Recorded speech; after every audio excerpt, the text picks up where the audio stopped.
When we talked about the linear regression, we have talked about y is equal to mx plus c, right?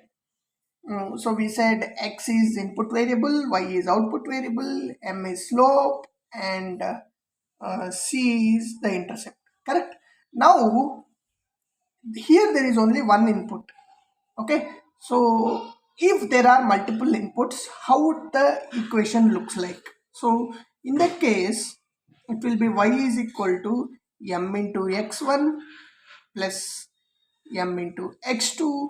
Example, if x2 is an input, x1 is an input, plus c. So this is a equation which two independent variables. So here x is basically independent variable, y is dependent variable, right? Because x we give as input and we get y as the output.